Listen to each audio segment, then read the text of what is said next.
Olá, que a nossa semana seja ótima, cheia de aprendizado e coisas boas. Com certeza. Hoje a gente vai fazer algo especial, mergulhar fundo num tema que é central para a vida de muita gente, mas que muitas vezes parece, sei lá, complicado ou distante. Vamos falar sobre santificação. E para isso, a gente vai usar como guia um material incrível que chegou para a gente analisar. O capítulo 4 do segundo volume da Teologia Sistemática de Hodgman Williams. É um tema riquíssimo. E o mais legal é que, embora o nome santificação soe bem teológico, o autor Williams nos mostra que é, na verdade, a descrição de uma jornada. Exato, uma jornada. Uma transformação pessoal que acontece no tempo. Perfeito. A nossa missão aqui é justamente desempacotar essa ideia. O autor praticamente nos convida a ver essa jornada como uma história em 3 grandes atos. Certo. Primeiro, que raios significa ser santo? Segundo, quando isso acontece na linha do tempo da nossa vida? E terceiro, como na prática essa transformação se desenrola. Exato. Então vamos começar pelo começo. O que realmente significa ser santo? Porque na cultura popular, santo é uma estátua na igreja ou alguém que, nunca fez nada de errado, né? Exatamente. E a primeira coisa que o texto faz é quebrar essa imagem. Ele nos mostra que o significado é construído em 3 camadas. A primeira, e talvez a mais chocante, é separação. Separação. Separação, a palavra original no hebraico "kodesh", que a gente traduz como santidade, significa literalmente separação ou isolamento. Nossa, isso já começa de um jeito bem contraintuitivo. Hoje em dia a gente fala tanto em inclusão, em engajamento, em estar junto. A ideia de ser separado pode soar até, sei lá, meio arrogante, né? Elitista. Sim, eu sou especial, sou separado. Exato. Como é que o texto concilia essa separação com o chamado de, por exemplo, amar o próximo no mundo real? Ótima pergunta, porque toca no centro da questão. O texto explica que não é uma separação das pessoas, mas uma separação para um propósito. Ah, entendi. No Antigo Testamento, Israel é chamado de povo santo, não porque eles eram moralmente melhores que os outros povos. A Bíblia deixa bem claro que não eram. De jeito nenhum, mas porque Deus os separou, os escolheu para uma missão específica no mundo. É como um bisturi, ele não é melhor que as outras ferramentas da caixa, mas ele foi separado para uma função de altíssima precisão. Certo. Ele pertence a uma função específica. Entendi. Então não é sobre se sentir superior, mas sobre entender que se tem uma função única, um pertencimento a um propósito maior. Exato. A ferramenta não se gaba de ser separada, ela apenas cumpre a função para a qual foi designada. Faz sentido. E qual seria a segunda camada? A partir dessa separação, vem a segunda: pureza e limpeza. Se algo ou alguém é separado para Deus, essa coisa ou pessoa também precisa ser separada de tudo aquilo que é contrário à natureza de Deus, ou seja, da impureza e do mal. É uma consequência lógica. É uma consequência lógica. E essa ideia de pureza também muda com o tempo, né? Muda radicalmente. O texto mostra uma evolução fascinante. No Antigo Testamento, a ênfase era muito na pureza ritual, externa. Lavar as mãos de um jeito certo, não comer certos alimentos, seguir cerimônias. Era algo muito visível. No Novo Testamento, Jesus vira essa lógica de cabeça para baixo. Ele critica duramente os líderes religiosos que eram obcecados em limpar o exterior do copo, enquanto por dentro estavam, nas palavras dele, cheios de cobiça e maldade. Isso é muito atual. Lembra o que hoje a gente chama de virtue signaling, a sinalização de virtude? Totalmente. Aquela preocupação excessiva com a imagem, com o parecer bom, enquanto o caráter, o que está por dentro, pode ser bem problemático. Jesus já estava falando disso há 2000 anos. Exatamente. Para ele, a pureza que importa é do coração. É dali que vêm as verdadeiras impurezas. Maus pensamentos, inveja, orgulho. Certo. A limpeza externa, sem a interna, é uma performance vazia. Por isso ele diz: bem-aventurados os puros de coração, pois verão a Deus. É um chamado para integridade, sabe? Para que o interior e o exterior estejam alinhados. Ok, separação para um propósito e pureza de coração. E a terceira camada? A terceira é a perfeição moral. E aqui a gente precisa ter cuidado com a palavra perfeição. Imagino. O texto nos lembra que Deus é moralmente perfeito.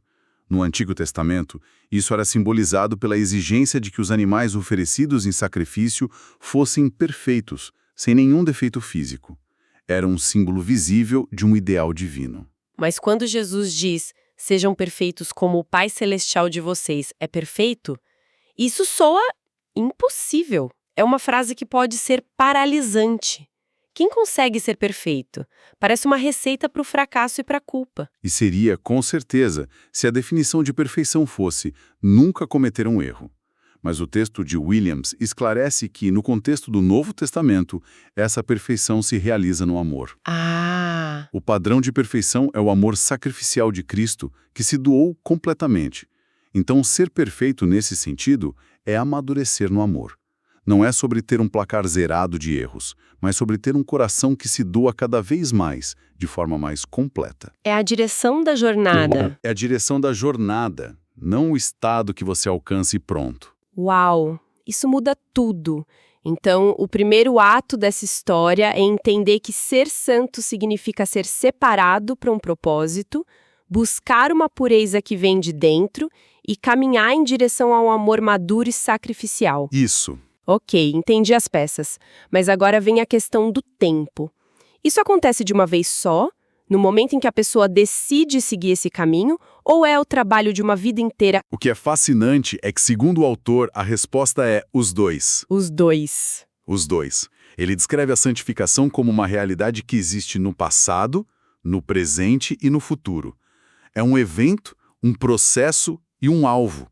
Tudo ao mesmo tempo. Isso parece um paradoxo, como algo pode já ter acontecido e ainda estar acontecendo. Vamos começar pelo passado, então. Como assim a santificação já aconteceu? O texto é bem claro nisso. Vários trechos do Novo Testamento se referem à santificação como um fato consumado na vida de quem crê. O apóstolo Paulo escreve para uma igreja cheia de problemas, a de Corinto, e diz: "Mas vocês foram lavados, foram santificados. No tempo verbal passado, já aconteceu." Certo. Isso estabelece a identidade da pessoa. E um ponto crucial que a fonte destaca. A palavra santo, no sentido bíblico, não é um título para uma elite espiritual. É a designação padrão para todo cristão desde o primeiro dia. Espera aí, aqui a gente precisa parar. Porque essa é a grande tensão. Se o texto diz que uma pessoa que crê já foi santificada, isso parece contradizer completamente a experiência diária de todo mundo. Totalmente. Que é de luta constante, de falhar, de tentar de novo. Parece que a teoria não bate com a prática. Como o autor lida com essa aparente contradição? Ele não só lida com ela, como a coloca no centro da discussão. E é isso que nos leva ao segundo tempo, a continuidade, o tempo presente. Ok. A santificação é, ao mesmo tempo que um fato consumado, um processo contínuo. A sua posição diante de Deus está definida. Você é santo, separado, mas a sua condição prática, o seu dia a dia, precisa ser alinhada com essa nova identidade. Entendi. É o chamado, sejam santos porque eu sou santo. Ou seja, vivam na prática aquilo que vocês já são em identidade. Gosto da expressão que o texto usa. Aperfeiçoamento da santidade. Sugere que não é um estado de ligado ou desligado, mas algo que tem níveis, como a habilidade de um atleta que precisa ser constantemente aprimorada. É essa a imagem? Exatamente a imagem que o autor usa, vinda de Paulo, é a de uma transformação progressiva, de glória em glória. Eu gosto de pensar numa analogia. Manda! Imagine que uma obra de arte de valor inestimável é resgatada de um incêndio. O ato de resgatá-la é único e definitivo. Ela está salva. Isso é o passado. Uhum. Mas a tela está coberta de fuligem, danos da fumaça. Agora, ela entra num longo e meticuloso processo de restauração, onde o especialista, dia após dia, remove a sujeira para que as cores e a beleza originais reapareçam.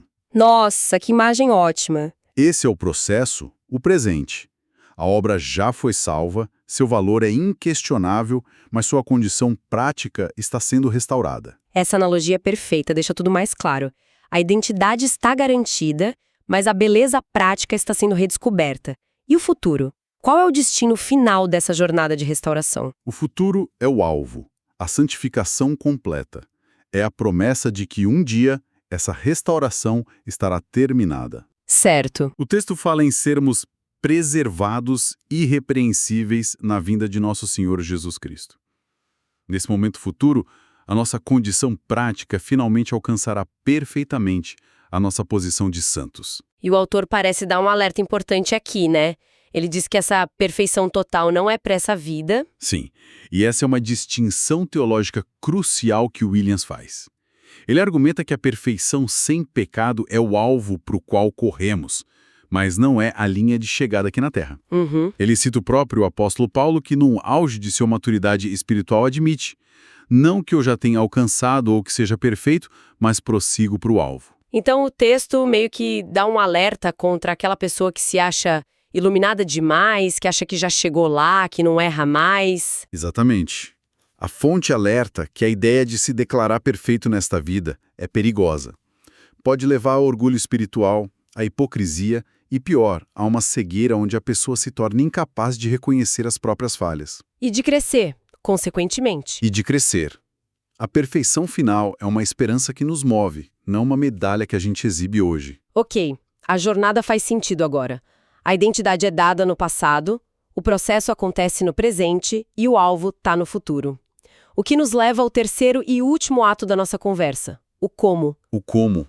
Como essa transformação acontece na prática? É 100% Deus quem faz tudo e a gente só assiste? Ou é 100% responsabilidade nossa na base da força de vontade? A resposta do texto é que é uma parceria. É uma dança entre a ação de Deus e a nossa resposta. O autor divide o método em duas partes, que acontecem ao mesmo tempo: a obra de Deus e a tarefa humana. Vamos começar com a parte de Deus. Então não sou só eu me esforçando. Tem uma força divina trabalhando nos bastidores para que a mudança aconteça. Exatamente. O texto afirma que a santificação é primariamente uma obra divina. O autor descreve a Trindade em ação.